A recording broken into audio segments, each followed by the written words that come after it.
et ont encadré strictement le contenu publié par les Congolais sur les réseaux sociaux. Cette décision n'est pas bien accueillie par Christophe Mouissa, activiste des droits de l'homme et membre du mouvement Filimbi. Pour lui, cette mesure constitue une entrave à la liberté d'expression. Tichik Sambi nous en parle.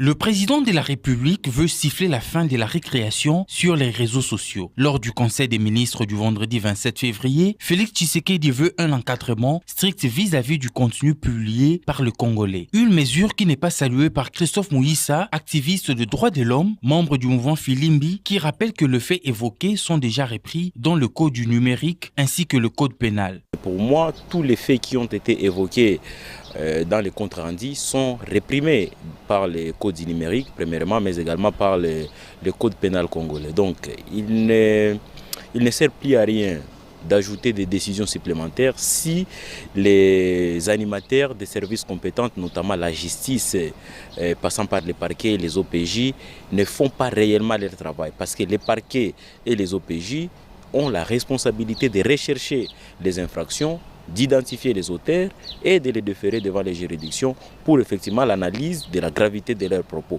Mais si dans tout un conseil des ministres, on peut se pencher sur ces questions-là, moi je pense qu'on n'a pas établi un ordre de priorité. Pour la société civile, cette décision n'est qu'une menace contre la démocratie et la liberté d'expression. C'est pour cette raison qu'il recommande aux services habilités de procéder à l'arrestation de ceux qui commettent des bavures sur les réseaux sociaux. Aujourd'hui, les réseaux sociaux, les menacer des restrictions, en tout cas c'est une menace contre la démocratie, contre les libertés individuelles et également contre les droits de l'homme. Parce que dans notre pays, comme vous le savez, il y a des gens qui ont été arrêtés parce qu'ils ont propagé de faux bruits et cela, ça n'a pas fait recours justement à une certaine restriction. Donc nous avons des services habilités pour ça.